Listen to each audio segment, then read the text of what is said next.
Assalamualaikum warahmatullahi wabarakatuh. Saya Alfi Nurlaili, NIM B932190097. Kali ini saya akan menjelaskan tentang teori perkembangan karir Ginsberg. Teori Ginsberg dikembangkan pada tahun 1951 melalui pengamatan dan wawancara dengan sampel yang terdiri dari laki-laki dan keluarga yang pendapatnya di atas rata-rata. Dari hasil pengamatan tersebut, teori Ginsberg mempunyai 3 unsur, yaitu proses, yakni bahwa pilihan suatu pekerjaan adalah suatu proses.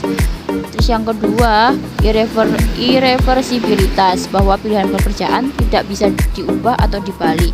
Ketiga, kompromi. Di sini pilihan pekerjaan itu bersifat kompromi, yaitu sesuai dengan minat atau kemampuan diri.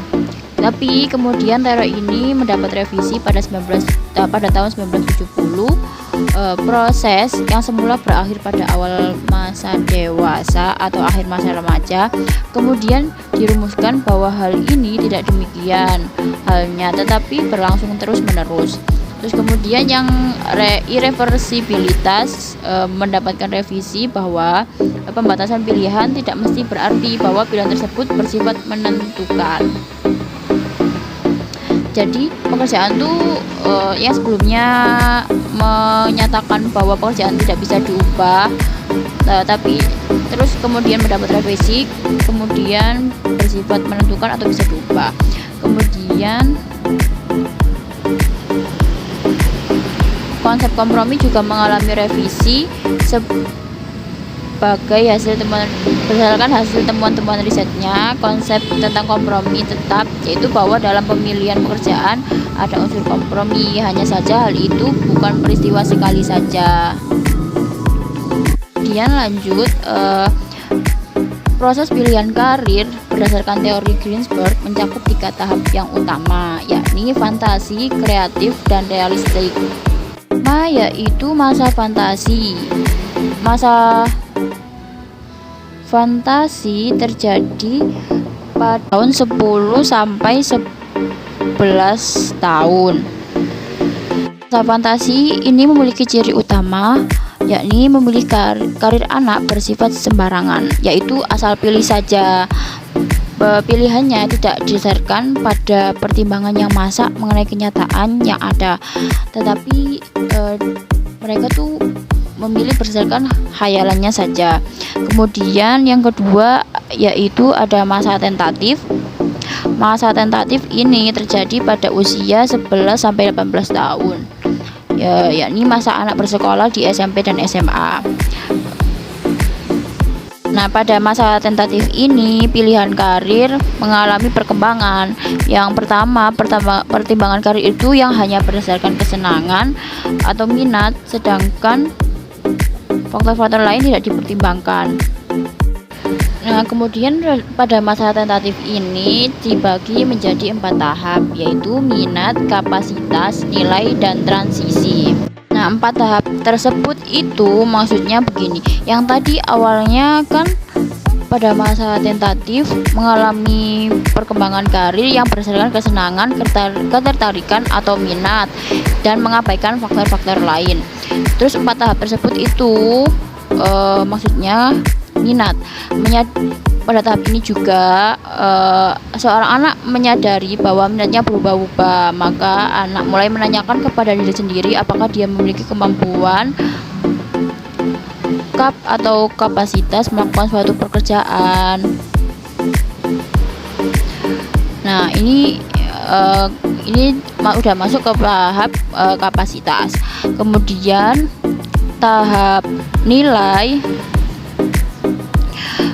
Seiring berjalannya waktu, anak bertambah besar bahwa dalam pekerjaan yang dilakukan itu memiliki nilai pribadi atau nilai kemasyarakatan, bahwa kegiatan yang dilakukan mempunyai nilai daripada lainnya. Kemudian ada masa transisi, yakni masa peralihan sebelum orang memasuki masa realistik. Dalam masa ini, anak akan memadukan orientasi-orientasi pilihan yang dimilikinya sebelumnya, yaitu orientasi minat, kapasitas, dan nilai. Yang ketiga, masuk ke tahap realistik ya. Tahap realistik ini yakni terjadi pada usia anak memasuki masa kuliah atau mulai bekerja. Nah, pada tahap realistik ini juga dibagi menjadi 3 tahap, yakni eksplorasi, kristalisasi, dan spesifikasi. Tahap eksplorasi ini anak melakukan eksplorasi dengan memberikan penilaian atas pengalaman-pengalaman kerjanya dalam kaitan dengan tuntutan sebenarnya sebagai syarat untuk bisa memasuki lapangan pekerjaan, atau kalau tidak bekerja melanjutkan pendidikan ke perguruan tinggi. Penilaian yang dilakukan terhadap kegiatan-kegiatan yang berhubungan dengan kerja ini mengenal dalam bentuk pola-pola vokasional yang jelas. Dalam kegiatan-kegiatan selama tahap eksplorasi, anak mungkin mencapai keberhasilan, tetapi mungkin juga kegagalan. Pengalaman-pengalaman berhasil atau gagal ini ikut membentuk pola itu. Dan itulah tahap kristalisasi, ketika anak mengambil keputusan pokok dengan mengawinkan faktor-faktor yang ada, baik yang ada dalam diri maupun luar, yakni eksternal. Nah, kemudian karena adanya tekanan dan keadaan ini, misalnya tekanan waktu, ikut memaksa anak untuk pada akhirnya harus mengambil keputusan.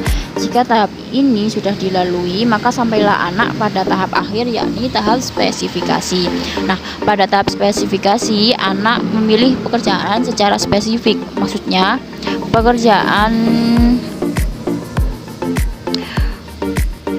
tertentu yang khusus. Misalnya kalau anak memilih pekerjaan bidang pendidikan, ia akan mengkhususkan pilihannya itu pada pekerjaan guru dan bukan pekerjaan lain di bidang seperti konselor, ahli media pembelajaran, pengembangan kurikulum, atau pustakawan sekolah. Nah, itulah tadi sedikit penjelasan tentang teori Ginzburg. Apabila ada kurangnya mohon dimaafkan. Terima kasih, semoga bermanfaat.